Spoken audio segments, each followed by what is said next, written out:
wanted to play Rush, so we ended up playing probably more Rush than everyone wanted to hear. I'm Chad. I'm the bass player singer.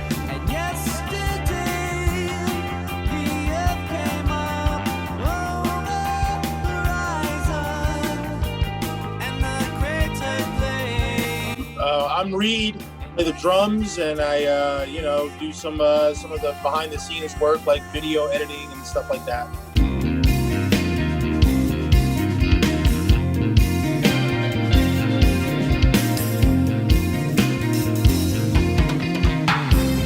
That's right. He's the man responsible for all those killer videos that are out. And my name is Sean. I am the guitar guy.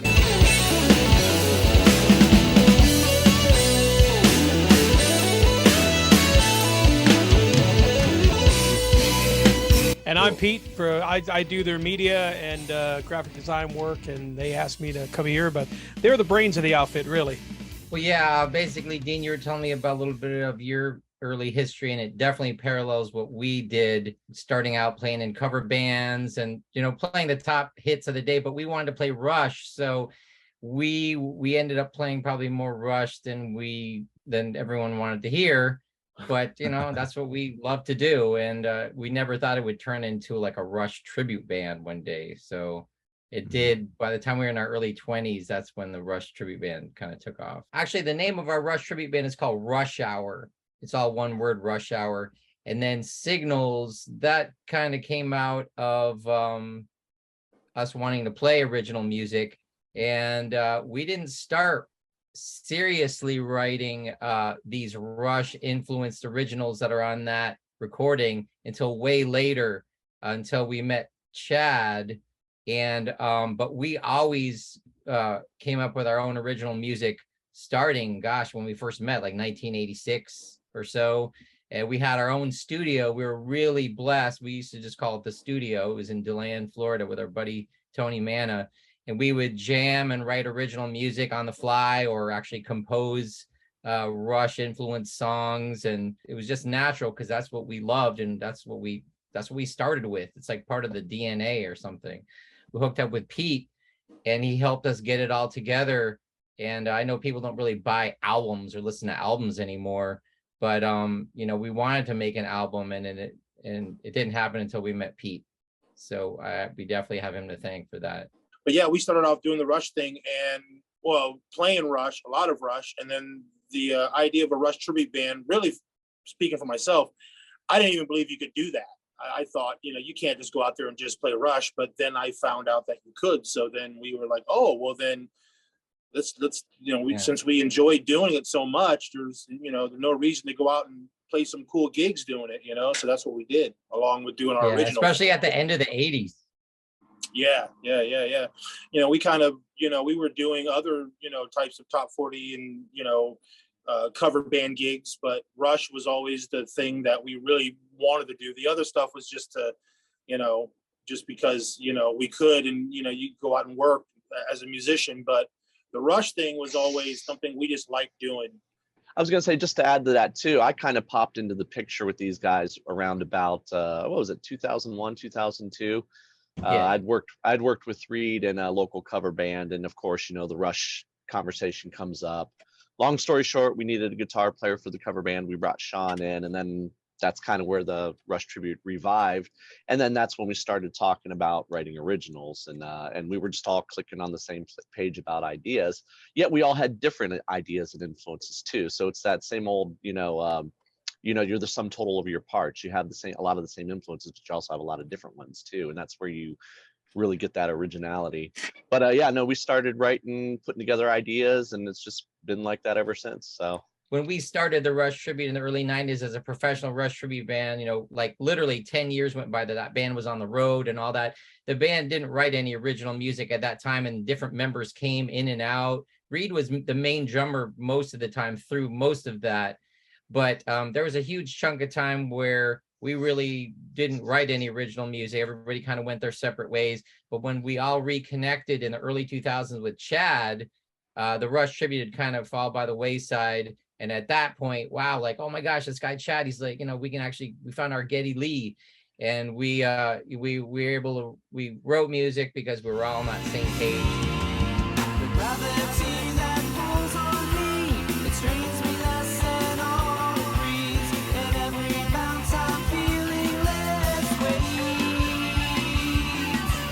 weight. Peter, your role, is it, are you an audio engineer as well, or was it just No, what I do is I do photography and videography. I created the artwork for the cover for the CD, and also developed their website and did the promotional photos for Rushour.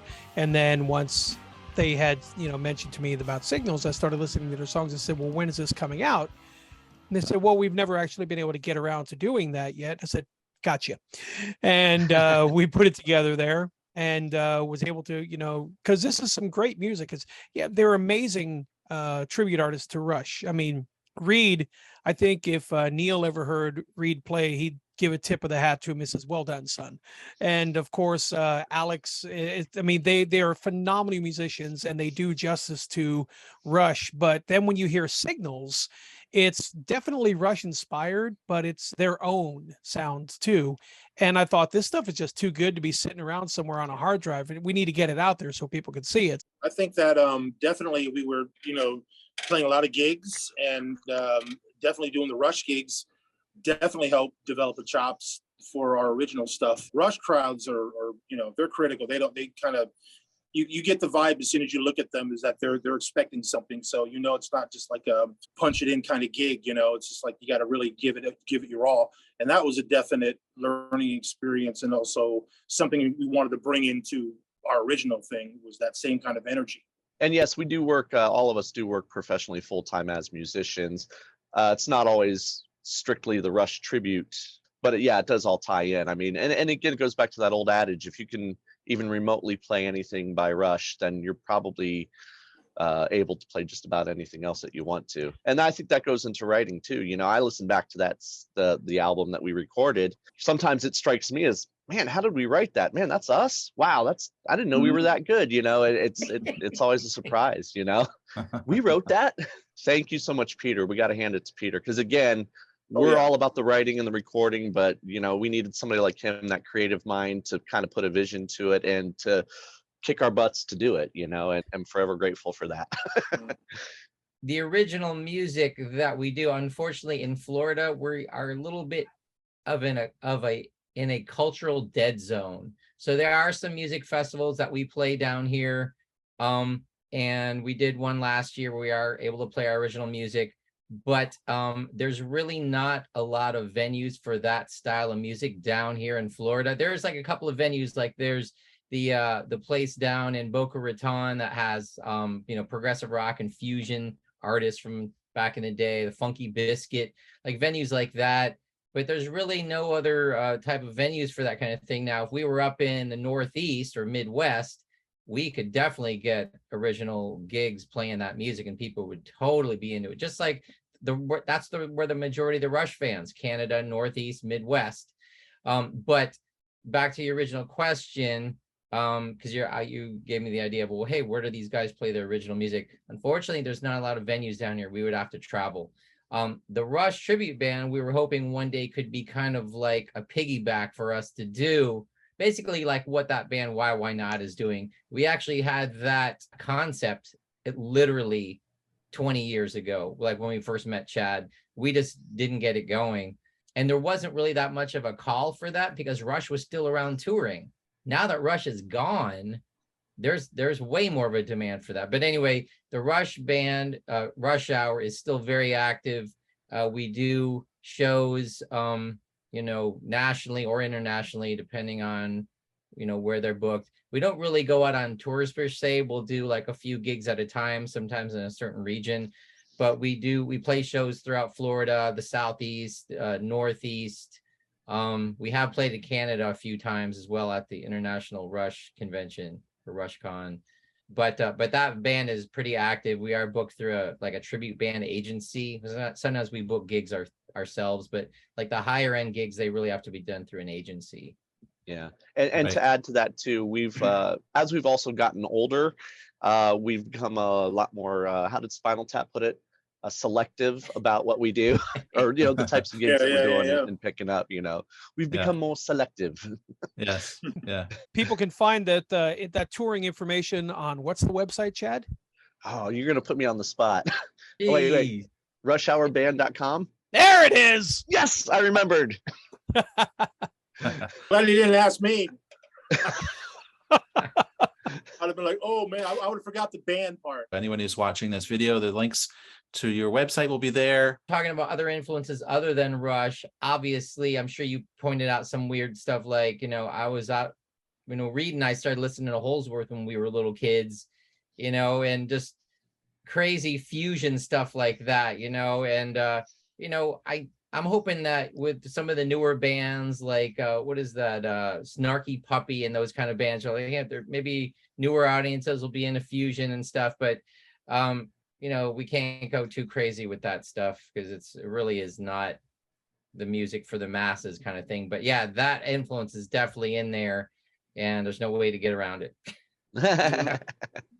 Yeah, I mean, apparently Geddy Lee was listening to Bruford a lot. There was a video of him being interviewed in the 70s, and he was listening to Bruford. Are you guys familiar with the Bruford solo albums with Alan Holdsworth? Oh my God. Oh yeah. Yeah. Those are gold. Those are like my favorite probably Holdsworth albums. Feels Good Even to though they Be, One weren't of a his Kind, Gradual Going Tornado, the Bruford tapes. What is it about progressive rock that you guys like? For me, I started my musical exploration in high school band and all that stuff. So when I went on to college, I was actually a French horn major. So it was classical music. And to me, and even the term progressive rock, it's such a broad term. It really covers so much, and there's so much that can be under that. But to me, progressive rock is sort of like the romantic era of classical music. It's when they started thinking outside the boundaries, the box, and when really pretty much anything goes, plus you weren't confined to 3-minute songs and all of that stuff. So like my favorite classical music is that dark, brooding, stuff like Tchaikovsky and all of that. And that's kind of the same for like when you get into the late 60s, early 70s with prog rock. You just have these forms, and it's such a broad spectrum of sounds too, and lyrics and all of that. So but to define it honestly, a lot of times I don't really think of Rush so much as a progressive band. I mean, in the 70s they were definitely progressive, but I guess the question is, can a band like that become just a rock band or whatever? I don't know. Anyway, that was a little side note there. Yeah. I talked myself into a corner. No, I was just gonna say that about progressive rock, that I was gonna just describe it. The reason why I like it so much is that it's just adventurous music. I mean, my first experience for even really knowing what progressive was of course Rush, but then I started getting into bands like Yes, like I see that you got the album on your wall, They're Fragile, something like Heart of the Sunrise. I mean, anytime when you first hear that, if your mindset is for that kind of music, it's just gonna take you on an adventure. It's like there's so much going on, and there's so much to appreciate in it, and it's just like layers of things that you can listen to in that music. You can focus on the drums or the keyboards or the lyrics or the whatever. Everything about that music is interesting. It's never just based on one kind of thing, one or features one thing. So I guess that's why I like progressive rock. I mean, I would say that is just, it's got a lot to appreciate in it. The long epic songs, of course, and there's a reason for that, because there's so much that they have to say musically. That goes for Rush, Yes, King Crimson, UK, whatever, even on into the fusion bands, Return to Forever and blah blah blah. I mean, the list goes on. I mean, I can't even begin to tell you how much of it is there. I mean, I wouldn't be able to listen it all faithfully without missing something. A thinking man's rock music, kind of progressive rock is like thinking man's rock. Reed, I think you described it perfectly, like the imagery, the lush harmony, the concepts. I mean, kind of when Rush came out, for me, it was like, oh my God, here it is. It's like sci-fi space stuff, J.R. Tolkien stuff. It's like killer rock music virtuoso music playing. It's like the super mind-boggling rock geek band, the best of all time. The concepts, the playing. Yeah. But yeah, it's like I kind of attribute prog rock to like the French impressionist composers like Debussy, because basically that's where complex harmony came into jazz from classical music.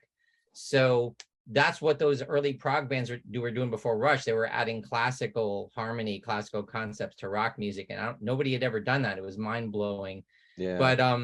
But yeah, I think you described it the best right there. You're taking on a journey. You're musically taking on a journey, because as we all know, because I know we're all older people here, before the internet, whatever, we had our albums.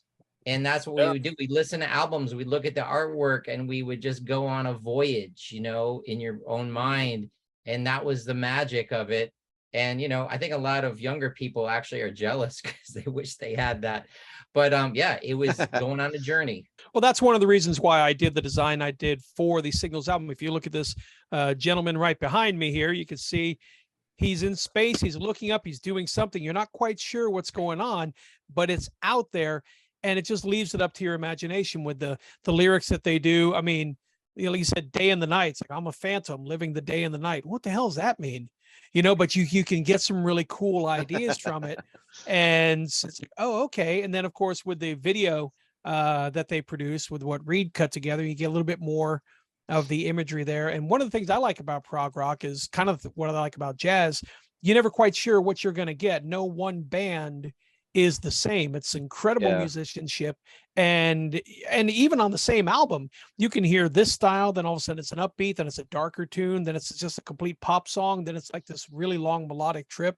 It's definitely something that's out there. There was a shift somewhere along the way where Rush was for geeks or for bearded guys, and then suddenly sometime in the 2010s or something, suddenly Rush was like, it finally opened up. It seemed that there was a more general appreciation for them. Do you remember that shift happening? Oh yeah. Yeah, definitely. It seemed like it started with the kind of like the Rush chicks thing, like, hey, chicks can like Rush too. And then I don't know what the appeal was. I honestly don't know how that breakdown started, or the stereotype they had as a geek band, nerd band, and then the whole Rolling Stone thing happened. I don't know. Yeah, well, I would think, I think they expressed it in one of the documentaries pretty good, is that all of a sudden you go from these kids in the high school halls, now these kids are adults running corporations, running businesses, in positions of power. Now all of a sudden it's like, oh, this is something legitimate. That's what these people are listening to, and I think that legitimized it a little bit. Through the documentary Beyond the Lighted Stage that they started, was that what you were referencing, that when that all of a sudden they started becoming cool then? Was that it? Or I don't know. Was it something to do with the Rock and Roll Hall of Fame or something? It just seemed like suddenly Rolling Stone, who used to, I guess, notoriously hate Rush, suddenly they're on the cover of Rolling Stone. And I mean, you can't deny they were playing a lot of Rush all the time, and Rush is just a radio staple in FM. So I don't know, just people the resistors just sort of rolled over and gave up. I don't know. Yeah, I think what Chad pointed out was right. I do remember that in the documentary. There was like a shift, the generation shift. So those naysayers or whatever, the negative people, they're out of the picture maybe at this point, 2010s. They're off. They're not even listening to rock music or whatever. And then the other generations, the younger generations who were listening to Rush in their teens, in high school in the early 80s or whenever, they got into positions of power. Hey, Rush is cool. And now we have a new shift. Those fans that were considered geeks are actually in positions of power, and they're, hey, well, let's try to boost this band somehow. I know that Rock and Roll Hall of Fame thing that came right from the fans, all those petitions. I remember signing something myself for that back in the day. Yeah, that shift happened. There's also something else that happened, but it's slipping my mind. So it's called getting old. Yeah. I was into stuff, of course, Rush, Zeppelin, Yes, The Who. Those were my big four when I was growing up. But when I started hanging out with Sean and Reed, oh my gosh, I learned about Return to Forever. I learned about UK. I learned about all of these bands. And thank God. I grew up in a cultural dead zone, so I appreciate it, guys. Thank you. You broadened my horizons. No. Pete is And then- into some really good music too. To be honest, he shocked me when he had these Daryl Strummer CDs. He let me have like, what? Oh, Daryl yeah. Strummer. Errol Oh my Sturmer's where God. it's at. Well, you just turned me on to this guy that I'd never heard of the other day, which I'm sure as soon as you say the name, everyone's going to attack me as blasphemy. But Oh, what was that guy? Bill Connors. Oh my God, Bill Connors. that's whoever was doing the bass runs on that that CD that we were listening to was just amazing, and that's what I love. I love Oh, Tom. being surprised with music. Going, whoa, what? Oh my God, a human can do that? It's good stuff. Yeah, that was Tom Kennedy. Oh yeah, He that plays was, with Dave. He grew up playing with Dave Weckl. Dave Weckl and Tom Kennedy. They ended up being the rhythm section of the Chick Corea Electric Band. So that's who was on that album with Bill Connors, was Dave Weckl and Tom Kennedy. I guess he discovered them. And then of course Tom Kennedy tours with like Mike Stern and Dennis Chambers and everybody, all those kind of guys. We actually saw Tom Kennedy with Billy Cobham at the Funky Biscuit down in South Florida. That's right. So Nice. that venue, an amazing venue. Oh, Billy Cobham, he's amazing. We used to be friends. Well, I guess we are still friends, and we haven't talked to him in a while. A guy named Ken, can't remember Ken's last name. He runs Rush Radio. And Oh, yeah. he used to play some of our stuff on Rush Radio. And when he did, everybody thought it was some weird bootleg of an unreleased Rush song from like the Hemispheres era. Like literally that happened. Yeah. Cool. And I think once people found out that it wasn't Rush, they were like, oh, okay. It's almost kind Yeah. of like they were like all excited, like, wow, this sounds like some kind of lost Rush Right, recording. right. But as soon as they found out it wasn't Rush, they're like, oh, okay, yeah, that's cool, Well- man. It's cool, but it's whatever. Well, and the funny thing about that song is that's the first one that we collaboratively wrote, and with the intention of kind of using our Rush influence. So it's no surprise to me anyway that it sounds the most like Rush, I think, off that album. For sure. Like I'd say actually by the end of the CD, the similarities to Rush actually kind of fade. I don't know if you've programmed it specifically that way, so you had more Rush tracks in the front, and then you kind of, as the CD went on, it was more leaning. As I think I mentioned, Steely Dan. There's a bit of that kind of a Oh, yeah. slight jazz vibe there. Cool. Yeah. Yeah, that's City Lights is like an instrumental that definitely has got a Steely Dan vibe. That was kind of just like a bonus instrumental tune. Yeah, that kind of. We weren't even sure if that's like was appropriate for that, Yeah. but I think it was just that we had recorded it around the same time. So and we did play it live. It was part of our set as well. So we kind of threw it in there. But yeah, I think after listening to it, we probably may have thought that was a little on the fusions. But yeah, Steely Dan is a great comparison to that. I never really thought about, but it does have that kind of vibe to it. Yeah, for sure. You mentioned Yeah. it. Now, are you guys are you still doing some more songwriting then? Are you kind of planning your next CD already, or? Yeah, we've actually started talking about thinking about maybe getting into doing that again. Not to put it so vaguely, but life gets in the way, and we're kind of in different place. I'm kind of in a different part of the state right now, but we've been definitely getting the bug again. Now that this has been so nicely packaged and presented, it's like, okay, now we got to move on and do the next thing, and we want to do the next thing. So I'm kind of excited about that. I think it's still going to have, I think it's going to be an evolution of that album, I'm kind of excited to see what's gonna come out, if when we all sit down together and start jamming ideas, So Because one of my observations with Rush is that their very first debut album sounded like they were a Led Zeppelin cover band almost, and you couldn't even really hear an awful lot of Rush, what they were going to become in the future. So how do you feel about that as far as your first CD? It's kind of your first CD, right? There is this other CD I got too, the Fuchsia, Yes. which is kind of it was an experiment actually way back. Remember that Rush newsletter that they used to do, the printed newsletter that would go to Rush fans, the Rush what do they call it, the National Midnight Star? Yeah. I used to be on the yes. mailing list. yeah. Well, anyway, I actually ended up writing them, and they put a bunch of promo together for that CD because there really hadn't been anything that anybody released that kind of was like very really like intentionally trying to sound like Rush. So I told them about that. They helped me promote it.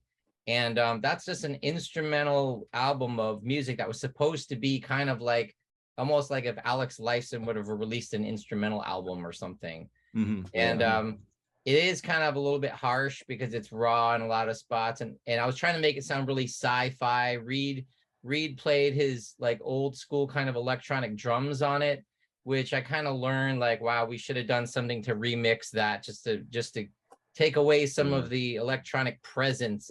There's no like ambience kind of in some of those electronic drums. The idea was to try to make it sound really sci-fi-ish.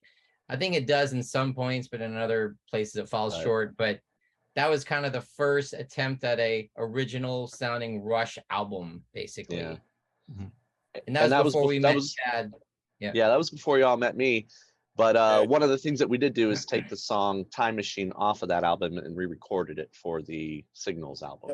And the live, the version of that, I think that we recorded that's one of my favorite tunes on the album. It just rocks. It's a cool tune. The first song I heard from this was Lunar Landing, and I thought it had such a very cool, you talk about prog rock, that's a very prog rock sound to it. And I remember I told Sean, I said, hey, this is cool, this original stuff. Do you have more? And he goes, oh yeah, we got a whole band. Because I met Sean through another tribute band that he was working with some friends. And he said, yeah, we do this Rush thing. And then I had heard Signals. And he says, yeah, we have originals too. I said, does it sound like this? Because this is awesome. So I to me, Lunar Landing always has a special place because that's the first Signals I ever heard. You know, the funny thing about that song, it's funny you say that, because when I conceived it, like the chord progression and the lyrics and all that, I was imagining U2. Yeah.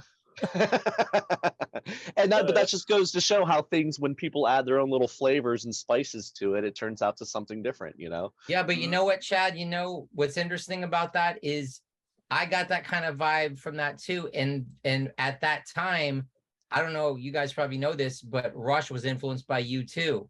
Especially in that era, like the Signals era specifically. I'm talking like Signals, that early 80s thing. There's a little bit of a U2 vibe to like Grace Under Pressure, Signals. And so someone told me, hey, Lunar Landing sounds like something that could have come off of Signals, which is interesting because it's kind of like got the rushy U2-ish, maybe Police-ish or something vibe. It's got that kind of sound, but you know. Yeah. I would say that's probably the most, how those influences come together.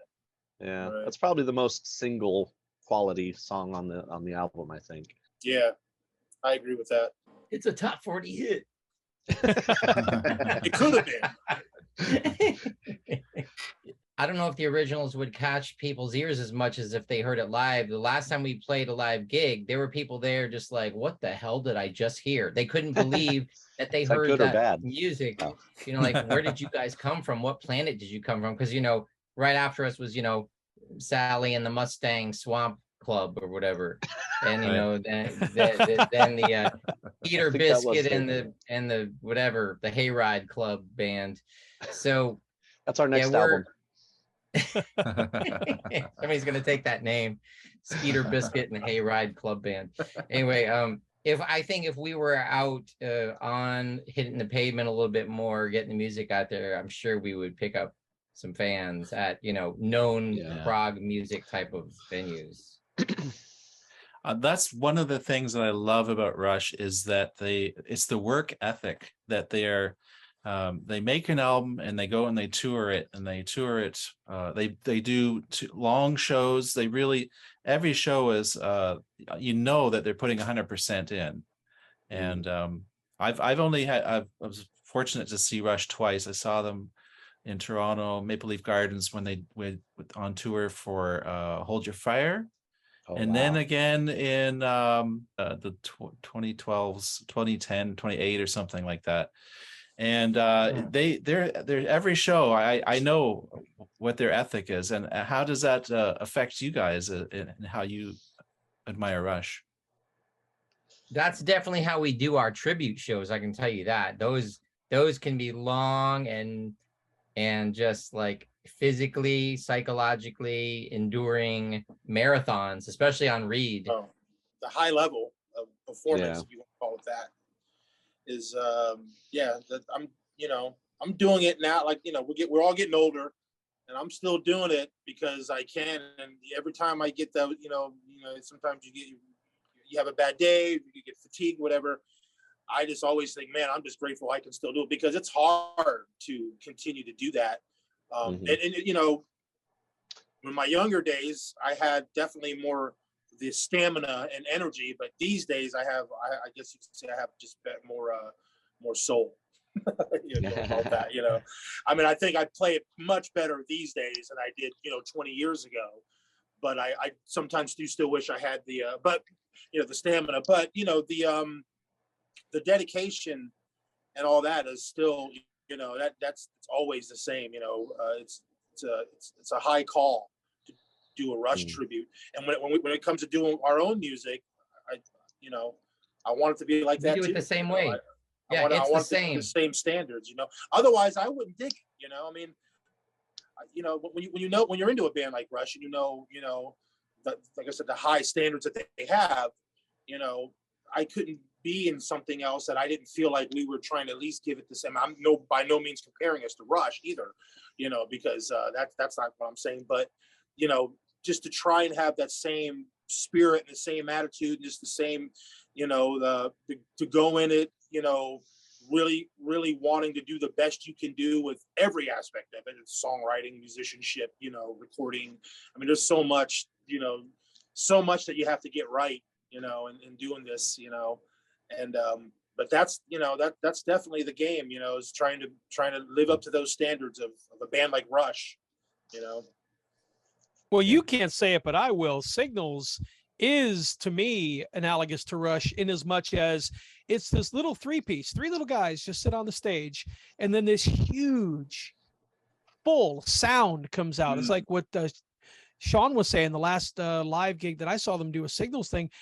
The audience, it looked like the old Maxell tape commercial. They're all just blown back with their hair, like, whoa, where did that sound come from? And they have, they take everything they learned from Rushour and they put it into Signals, and you're definitely not prepared for what you hear live. When you just see these, you go, oh, it's three guys, okay, this will be interesting. And then you get like another 10 guys hidden somewhere that you can't hear. I mean, that's the sound that you get. We incorporate the same, type of, as a three piece with Sean and Chad playing a lot of bass pedals and Taurus pedals, and we're triggering samples, and we're doing all that. And yeah, to do our music, our Signals music live, it's not easy, because some gigs where they want to just throw you up there and give you 45 minutes, say, hey, you got 20 minutes to set up. And we actually it requires a lot more than that to do what we do. So, but when we can do it, yeah, it's like Pete was saying, it's a wall of sound, coming from three guys, and we definitely try to pull that off as well, And Chad, are you the Geddy Lee singing person in this band then? Yep, I've been tasked with that duty. All right. So how do you enjoy singing Geddy's songs? We have to be. I know a lot of times the guys are like, "Hey, we need to do, something from the old school stuff," and I'm like, "I can't do that. I'm sorry." And I would rather do a good job rather than, because when we started out, believe me, I feel like my vocals have come a long way in regards to Geddy. But one of the things that my approach to it, one of the things that drives me crazy, I love a lot of those Rush tribute bands out there, but I can't stand it when the singer makes a caricature of Geddy's voice, like does this, they bang in the light, like it drives me crazy. So all I've ever tried to do is just sing it, and my timbre isn't the same as Geddy's, but I think singing a quality sound versus a caricaturized, you know what I'm talking about though, with that? Yeah. But I've always just sort of just tried to sing it just the way I sing it, and hit the right pitches and all that stuff. And I've actually been criticized a couple times about it, but for the most part, I think it's a better way to go. And I've gotten a lot of compliments over it too, and oddly enough, the older I get, the better I think it's sounding, to me anyway. So y'all are probably like, man, you need to practice. but yeah, no, and it's definitely a task, but I guess that's what I get for being a Geddy Lee fan. So have you been Go ahead. No, go on. Have any, this is a question in general to all of you. I mean, React videos have become quite a phenomenon, and Rush is a very popular band to react to, because a lot of, you know, hip hop artists and people who are into pop music, you know, they're not exposed to Rush, and so they get all these Rush fans saying react to Rush, and I think they really do get their socks blown off when they realize the quality of musicianship. It's kind of fun to watch that. Have you guys watched any? Oh Yeah, yeah. I've seen a bunch of those. Yeah. They make me laugh, you know. Yeah. Yeah, I have seen some. Yeah. Sometimes the title or the picture of the video will make you think they're gonna have like. Sometimes the only reason I even watch it is because I'm thinking they're gonna diss it. Like, oh, they're gonna definitely. But usually they don't. Usually they're pretty positive about it. The ones that I've seen. So yeah, they're pretty cool though. I think that it's always cool to see somebody discover something like Rush and for them to be positive about it and or actually hear it the right way, you know, which you can usually tell by what they point. But yeah, the reaction videos are pretty Right. cool. They're cool if they're legitimate. Right. Yeah. Yeah. It would be funny though to see one time be like, man, that was terrible. Who wrote that? Yeah. Well, that's what I expect sometimes when I see these. I'm thinking, oh, this guy's gonna react to, you know, Xanadu or something, or they'll have some video. The singer reacts to Xanadu or something, and you just wonder, like, they'll show some weird picture as the, you know, the thumbnail picture of the video, and you'll think, oh, they're gonna diss it, but then they actually like it. You know? Okay. Yeah. Well, of course, you know, I've been reacting. I never ever thought I would do React channel. I started this channel to do Rush guitar lessons, you know, because and then I would do other progressive rock guitar lessons, and and then gear. And then my wife said, oh, you should do a React video. And I thought, I don't want to do that. But then I thought, oh, I could react to some prog, because I've ignored, this is a question I have, this runs into a question I have for all of you too. I would consider myself a classic prog fan until recently, until I started reacting to modern prog. At Dream Theater, I heard them when they were just coming out. People were saying, "Look, hey, prog's coming back. There's this band Dream Theater." I heard it, and I just did not like it. Just grated my ears. The heavy metal, super saturated metal sound I didn't like. So I basically left prog for about 20 or 30 years, and now I've been listening to it. I mean, they have growling and screaming in prog now, you know, prog metal. It's really interesting how prog has reinvented itself. It just blows my mind. So how do you guys feel about all the modern prog? See, that's what you just differentiated the two, because there's prog rock and there's prog metal. And the two differences are, of course, the heaviness of the sound, the heaviness of the drums, the guitar, the metal influence. I reacted to Dream Theater the exact same way you did. Exactly. I didn't like all that super heavy guitar. Then I kind of acclimated to that a little bit later on, but there's offshoots of prog now. So of course there's a classic prog, which we think of, you know, King Crimson and Yes and that kind of thing. But you're right, now there's like, I don't even think it's called prog metal. It's some kind of derivative of that now, where there's screaming and other stuff going on, super crazy fast, like blaster beat stuff and whatever. And I'm not even sure what those are, but you know, just like any other music genre now, there's so many sub branches of that now. Splinters. So yes, exactly. Yeah. But I'm a huge fan of Porcupine Tree. Oh yeah. And they're pretty much in that but they have a very wide spectrum of, they can go to metal.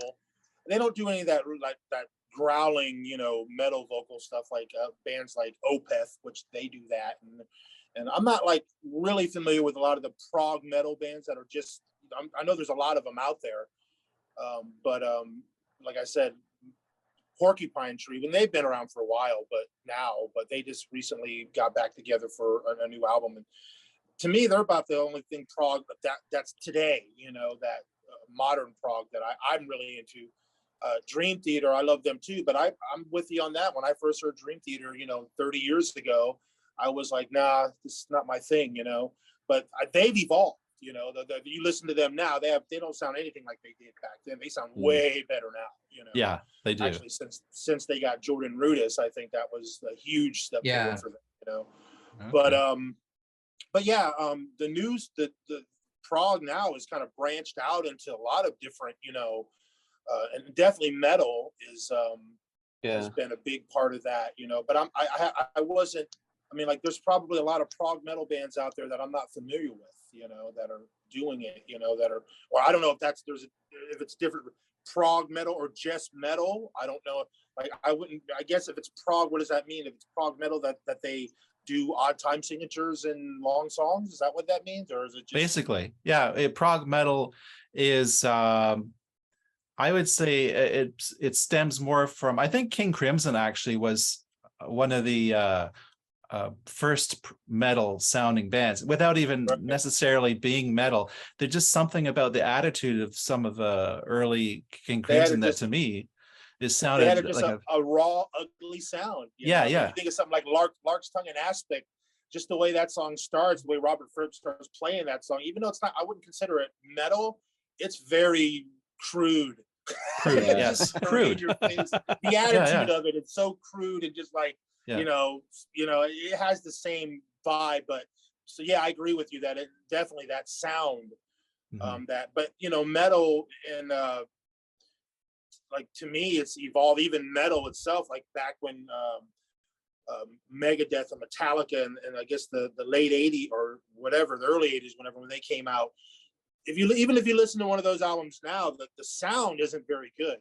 But if you listen to like a metal album that was made today, the sound is unbelievable, and that I think has a big deal to do with maybe prog, like having the production value of it being so much more just polished sounding metal than like that crude sounding, like I said, that old sounding. Like, I can't listen to some of that early metal stuff because it's not that I don't like the music, it's just the recording is so bad that it doesn't sound good to my ears, But if you listen to like some of these, like Porcupine Tree is a great example because their production is just spectacular.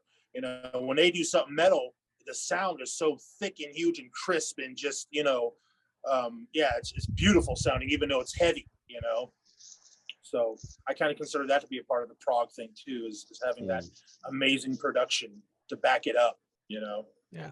And then there's some other spin-offs too, like Transatlantic, that seem to me, or Spock's Beard, that really they're carrying on that kind of the original prog kind of feel, but it just kind of a neo version. I guess they call it neo prog or whatever.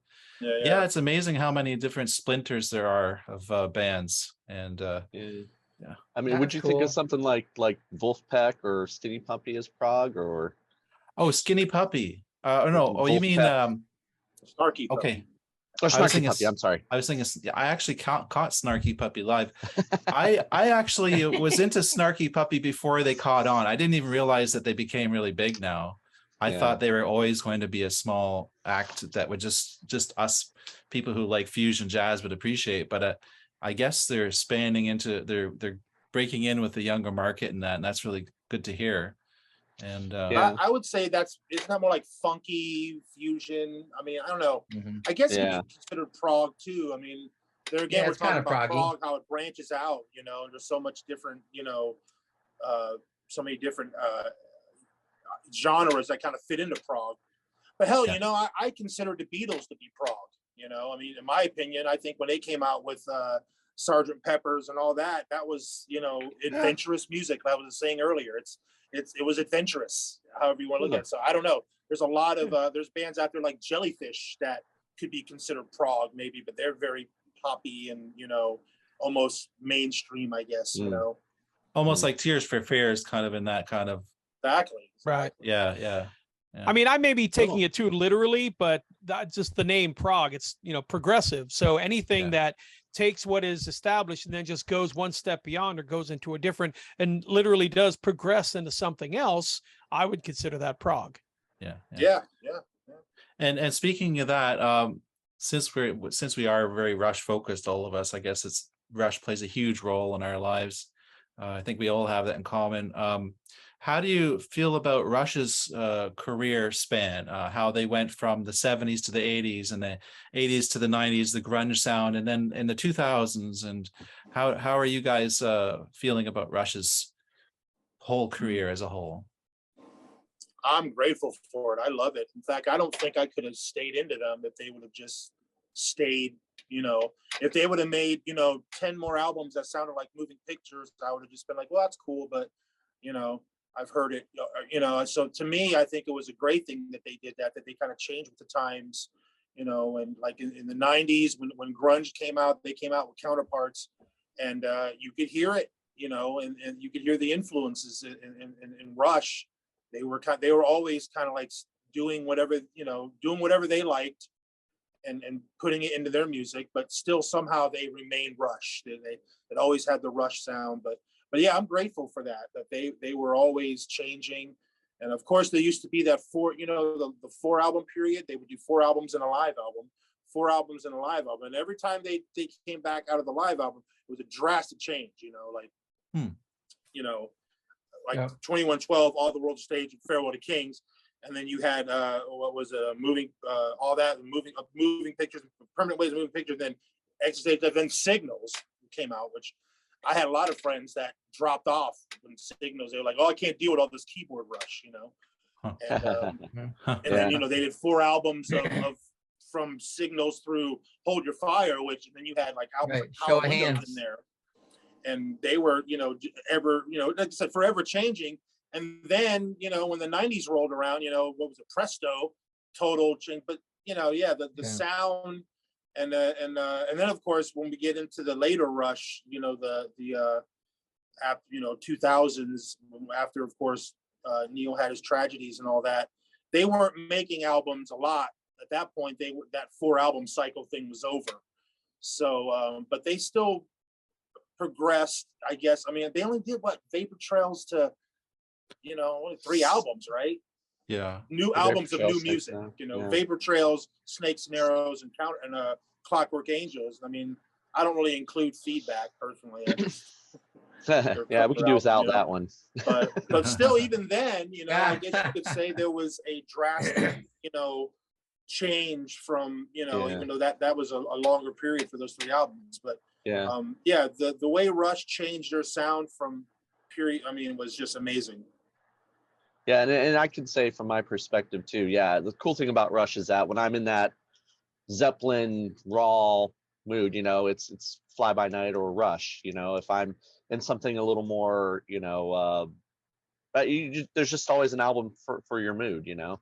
Oh yeah. And that's what's cool about it. I mean, how about you, Dean? I mean, you're obviously a huge Rush fan, and I've seen some of your videos, you know, teaching the guitar parts and all that. What's your thought on that? Well, I came into Rush a little bit later. First, I got into Yes hugely, and into Saga, and then ELP a little bit. But then Rush, it was actually when I joined this band, the other guys were Rush heads. The drummer was a Neil Peart clone. Our bass player, singer, keyboardist was just like Geddy, virtually. And they got me into Alex Lifeson, and I started really appreciating it very quickly. And but I do remember sitting in a basement in St. Catharines. Actually, I'm born in St. Catharines. That's Neil Peart's hometown. Wow. My brother went to the same school as Neil Peart, but just a few years later, of course. Oh, nice. But I remember his friend took us to his basement where he had a big stereo setup. We sat down and he played a brand new album just released called Moving Pictures, start to finish. We were all sitting down there. I was probably in 80. I was 12 years old. So I was blown away, YYZ especially, and of course Tom Sawyer, of course, and Limelight. It was an incredible experience. But it took me a few more years because I always thought Rush was a little bit scarier and heavier than Yes. Yes is a little more friendly for some reason. I don't know why. But yeah, and so I got the only band I would go buy an album without even hearing was Rush. Every time they had a new album out, I'd go right to the store. First day it's available, buy it. And so so I kind of lived through Rush. It's a kind of a personal experience, and they're kind of locals in a way too. It feels like they're local boys, you know, from Ontario or whatever. Yeah. So so I feel I was so sad when Neil Peart passed away. I did not realize, like, I have never cried. I mean, I remember when John Lennon was shot, and I was so young. I was just too young to appreciate the sadness of it. But when Neil Peart passed away, I actually cried, and I couldn't believe it. I just didn't realize how important this band was for me. I just had no idea. Absolutely. Yeah. Yeah. Absolutely. Actually, after Neil passed away too, I was even shocked at how many other people were so affected by it. It kind of reminded me of like, wow, I mean, why was I so into this band? Why was I so, I mean, it kind of validated the whole thing. I realized that it was not just me, like all these other people that are hugely touched by this man's work, you know? So, yeah, I mean, I think that being said, to me, Rush and Neil Peart was a big deal to a lot of people, even more than a lot of people may even realize, you know? Yeah, I think so. That's awesome. Yeah, he was. I just read something recently, and I saw an interview, and of course he was, socially, he didn't want to, you guys know the story. He didn't want to, be out in everybody's face or whatever. Getty and Alex kind of did all the promotion and stuff, but he was genuinely a kind, gentle, sweet man from what this interview was talking about, and also like a genius. So did you guys see that Prog magazine? Prog music fans voted him like the #1 Prog musician of all time. Did you guys see Really? that? There was That's great. something Prog that just came out. Yeah, Prog magazine, which is of course an Wow. international magazine. Huh, But, that's awesome. Yeah, that is Yeah, great. but everybody who knew Neil loved him, So how can you not love a guy like that? That was so talented, so amazing, changed the face of music and the arts, and just brilliant in every aspect. It still hurts today, It still hurts. Yeah, guys. it does. Yeah, I know. Even seeing a picture of him, sometimes I almost have to, like, wow, I can't believe, because he was such a huge part of all of our lives, surely. But like for me, right, you just even after 2015 when they were done with their R40 tour and they retired, you had this kind of just comfort knowing that he was there, and you didn't, like I said, once he passed away, there was definitely like an empty void there. Now every time I see a picture or anything, I'm just reminded, like, it's hard. I still can't believe he's gone. Still can't believe it. Mm-hmm.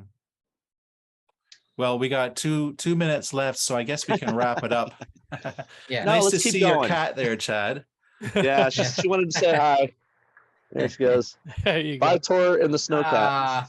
I just want to say one thing. You talked about how you first heard that Rush album, you just listened to it, start to finish.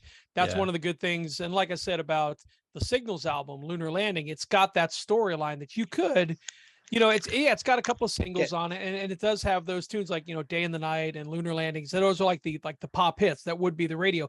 But the whole album itself, you can go start to finish and go on a journey. And I don't think there's that much of that out there in music anymore. Yeah, we hope it'll appeal to, people who love Rush. That's kind of what we're huge Rush fans ourselves. So that's kind of, what kind of album can we do that we would want to listen to as Rush fans, that we would hope other Rush fans would want to check out. That's kind of how we made that.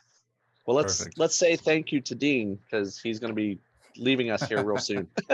Thanks, Dean. Appreciate it. Thank you very much. Thanks, man. I really nice enjoyed meeting this. Yeah, it's nice to meet you guys as well, and we'll keep in touch. I like your Absolutely. channel. Keep us Thank you. updated. Keep the channel updated whenever you're on tour or you got a new album. Make sure I know, and we'll do another chat. Sounds great. Okay. Ah. Good night. Take Yeah. care. Right. See you guys. Good night.